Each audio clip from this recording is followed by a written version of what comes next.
Bonsoir Jean-Pierre Jouyet. Bonsoir Ruth Alcrier. Merci d'être sur le plateau de BFM TV. Merci vous présidez l'autorité des marchés financiers et vous êtes ancien secrétaire d'État aux affaires européennes. Aujourd'hui, il y avait un mini-sommet sur la crise de la dette de la zone euro. On a vu donc Angela Merkel, Nicolas Sarkozy et Mario Monti à Strasbourg. Je voudrais qu'on écoute ensemble une petite phrase d'Angela Merkel, une phrase qu'elle a répétée 3 fois. Écoutez. La Banque centrale européenne est indépendante. Est-ce que vous avez compris? Oui.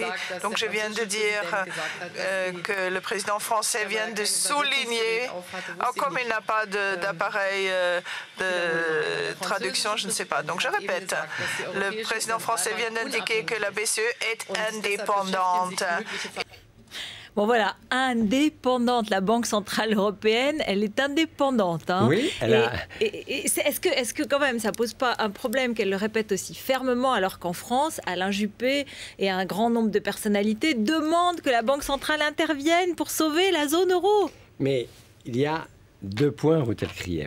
La première, les banques centrales sont indépendantes. Il n'y a pas que dans la zone euro, c'est le cas en Angleterre, c'est le cas aux États-Unis, dans les grands pays et dans toutes les grandes zones. Et heureusement, les banques centrales sont indépendantes. Donc, du point de vue du droit, Angela Merkel a parfaitement raison de le souligner. Ça, c'est le premier point. Le deuxième point, c'est que dans la zone euro, la situation actuelle qui est grave, et ce n'est pas seulement les Français, j'attire votre attention là-dessus. Vous avez des marchés, vous avez des opérateurs financiers qui considèrent qu'on a élaboré une monnaie unique avec 2 vices de conception. La première, c'est qu'il n'y avait pas suffisamment de surveillance budgétaire, et c'est vrai, on voit que l'euro a été, non pas a permis la poursuite d'un endettement et de déficits cumulés dans un certain nombre de pays, comme ailleurs, aux États-Unis et au Royaume-Uni, qui ne sont pas dans la zone euro, auxquels les marchés s'intéressent actuellement un peu moins. On se demande pourquoi. C'est quand même la même situation. Vous savez pourquoi, vous? Je pense qu'il y a beaucoup d'opérateurs sur les marchés anglo-saxons.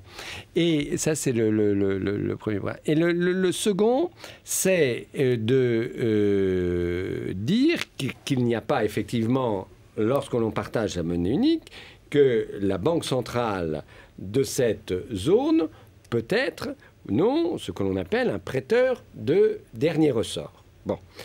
Mais ça, vous pouvez le dire, je m'excuse d'être un peu technique, ça veut dire que la Banque centrale, lorsque vous avez ce qui est le cas de la Fédérale Réserve, ce qui est le cas de la Banque d'Angleterre, peut racheter un certain nombre de papiers de la part des banques lorsqu'il y a des difficultés et que lorsque l'on craint que l'on manque de liquidité. La Banque centrale l'a un petit peu fait, mais elle l'a beaucoup fait. Je vais vous dire une chose qui est méconnue. Là aussi, vous invitez le président de l'autorité des marchés financiers. Le bilan de la Banque centrale européenne comparé à la richesse de la zone euro est supérieur au bilan de la Banque d'Angleterre comparé à la richesse britannique et supérieur au bilan de la Fédérale Réserve comparé à la richesse américaine. Donc ça veut dire que la Banque centrale européenne, qui a quand même pris plusieurs centaines de milliards de papiers sur le marché secondaire, ce que permettent les traités, n'est quand même pas et ne reste pas inactive. Voilà ce que je souhaitais préciser. Bon, ça c'est clair. Donc malgré cette réaffirmation, elle ne reste pas inactive. Est-ce que ça peut un petit peu changer, ou en tout cas, est-ce qu'elle peut rester tout aussi active avec la présence d'un Français qui est donc candidat au directoire depuis ce soir, qui s'appelle Benoît Cœuré et qui vient du Trésor? Moi, connaissant Benoît Cœuré, qui est un académique, qui est un ingénieur, mais qui est membre du cercle des économistes, qui est au Trésor depuis longueur d'année, c'est le meilleur candidat possible. C'est un grand expert européen, c'est un grand expert économique, il connaît remarquablement les questions monétaires et il est bien compris et respecté de tous, notamment de nos amis allemands. Et c'est important parce que justement, moi j'avais le sentiment qu'aujourd'hui, lorsque Nicolas Sarkozy annonce qu'il y aura une modification des traités, et on comprend qu'il pourrait porter sur le contrôle des budgets des pays européens, de façon à avoir des budgets disciplinés, respectueux de du fameux équilibre de Maastricht des 3%. Eh bien, en échange, il y aurait peut-être, ça c'est la thèse allemande, il faut être honnête, ce contrôle des budgets nationaux par la Commission européenne, c'est la thèse allemande. Je pensais qu'il y aurait un autre équilibre, que Angela Merkel nous ferait une petite concession, qu'elle se montrerait peut-être inflexible. Eh bien, pas du tout. Alors, est-ce que vous ne craignez pas qu'on dise que l'Europe est allemande, que l'Europe marche au pas de l'Allemagne? Un point. La principale puissance économique et financière de la zone euro, le pays qui a les résultats économiques les meilleurs, c'est l'Allemagne. Je n'y peux rien. C'est un fait.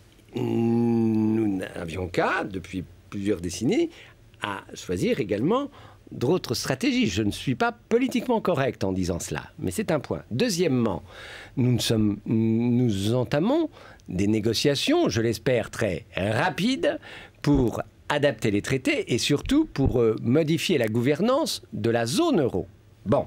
Ça va pas être trop long. Ça va pas être trop long. J'espère que ça va être rapide. Ça parce que j'espère que ça a été dit. Soit on est tous d'accord pour aller vite à 17, ce que je souhaite en tant qu'Européen, et c'est plus simple pour tout le monde, je le dis aux opérateurs de marché, c'est plus simple d'avoir un cadre qui fonctionne à 17, qui existe déjà, qu'un autre cadre. S'il en allait autrement, il faudrait quand même choisir une procédure qui soit plus rapide. Là, il faut que tout le monde soit d'accord pour agir rapidement, parce que, comme je dis, il y a une pression des marchés qui est assez forte. Je me suis exprimé sur ce point-là. Il y a même une pression qui est excessive des marchés, mais enfin, elle est là, elle existe. Est-ce que du coup, vous pensez qu'aujourd'hui, la France a de fait perdu son triple A? Non, c'est pas le triple A, c'est une notion qui n'est pas de facto, pas de fait. Aujourd'hui, il y a des bons du Trésor français qui sont adjugés à des taux qui ne sont pas différents de ceux que l'on a connus en 2009. Ce qu'il faut regarder au sein de la zone euro, ce sont les différences de taux entre les pays qui sont triple A dans cette zone. On est le moins bien noté des triple A. J'ajoute, oui, enfin, il y a l'Autriche, il y a des pays qui sont assez germaniques, justement, pour d'autres raisons. Il n'y a pas la vente. Non, mais c'est vrai qu'il y a une focalisation sur laquelle nous devons faire attention. Cela, d'ailleurs, est une partie de la réponse aux questions que vous m'avez posées sur la stratégie européenne que l'on doit avoir. On doit aller vers un cadre de souveraineté partagée pour retrouver des marges de manœuvre et que ce soit là, c'est pas une volonté allemande. Là, je vous l'ai dit. C'est la volonté des marchés. Il y a eu non. Oui, on va pas perdre notre souveraineté là-dedans. Attendez, la souveraineté s'exerce de différentes manières. Moi, vous connaissez mes convictions. Je suis européen. Le fait qu'il y ait une souveraineté partagée, alors que nous partageons une monnaie et que les Français sont attachés à cette monnaie, voient bien que c'est quand même un instrument aujourd'hui de protection. Que l'Europe, quels que soient ses défauts, reste un élément aujourd'hui de sécurité face à une situation qui est très difficile et c'est une litote. Eh bien, à partir de ce moment-là, je crois qu'il faut aller vers une souveraineté partagée et sur le plan budgétaire et permettre des interventions sur le marché. Il n'y a pas que la Banque centrale européenne. Vous avez aussi ce qui existe aujourd'hui, un fonds européen de stabilité financière, sans modifier les statuts et l'indépendance de la Banque centrale. On va voir si les négociations permettent qu'il y ait un adossement du fonds européen de stabilité financière à la Banque centrale européenne. Ça, c'est un autre élément technique de réponse. Jean-Pierre Jouyet, une question sur l'agence Standard & Poor's qui a fait une erreur, qui nous a dégradé dans une dépêche. Et c'était il y a quelques jours. François Baroin a dit aujourd'hui qu'il fallait des sanctions. Il a demandé une enquête. Enfin, grosse colère. Quel type de sanctions? Qu'est-ce que vous en pensez? Oui, alors ce que j'en pense, c'est que l'enquête, elle est ouverte, que c'est l'autorité des marchés financiers et le service des enquêtes qui mène cette enquête, qu'on verra quels sont les résultats de cette enquête, que j'espère rapide. Absolument pas, elle vient de commencer. Alors là, vraiment, je ne peux pas vous dire. Ce que je conseille, c'est aux intéressés de bien coopérer. L'AMF fera usage de ses droits, prérogatives et respectera ses devoirs, parce qu'elle en a. Deuxièmement, pour être très clair avec vous, une fois l'enquête terminée, c'est transmis au collège de l'AMF que je préside, qui décide s'il y a ou non des poursuites.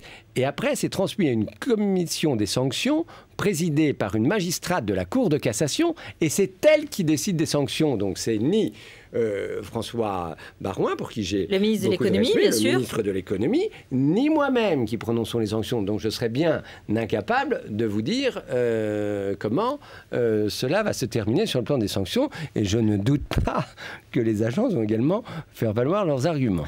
En un mot, vous n'arrêtez pas de dire depuis le début que la situation est difficile, c'est une litote. On le sait, les Allemands ont eu des difficultés à se refinancer hier. Les investisseurs ont boudé la vente de 6 milliards d'euros. Eux aussi sont touchés. On est aujourd'hui dans une situation très difficile. On est dans une situation, c'est pour ça que j'ai réagi, je m'en excuse un peu vivement à vos premières questions. On est dans une situation, et les Allemands le savent bien, où chacun dépend des autres. Et ce n'est certainement pas l'intérêt de l'Allemagne de faire en sorte qu'il y ait, pour reprendre votre expression, une Europe allemande. Ce qu'il faut arriver à faire, c'est une véritable gouvernance européenne dans la zone euro, et sur le plan budgétaire, et sur le plan économique, parce que l'Allemagne dépend aussi beaucoup de ses partenaires. Et le triple A de la France, c'est un bien qui est partagé également. Parce que les mécanismes dont j'ai parlé, et notamment le Fonds européen de stabilité financière, il est triple A parce que la France est triple A. Donc c'est pour ça que je dis que tout le monde est interdépendant dans cette affaire. Il faut que tout le monde le sache. Je le dis aux partenaires de la France dans la zone euro. Et moi, ce que je souhaite, c'est qu'on ait une gouvernance de la zone euro et que nous ne dépendions pas d'autres pour décider de notre propre gouvernance. Merci beaucoup Jean-Pierre Jouyet d'être venu sur le plateau de BFM TV. Restez avec nous. Dans un instant, notre face-à-face entre Éric Brunet et Clémentine Autain. On va parler du droit de vote des étrangers et de la journée demain des violences faites aux femmes. A tout de suite, juste après le journal de Pauline Revenat.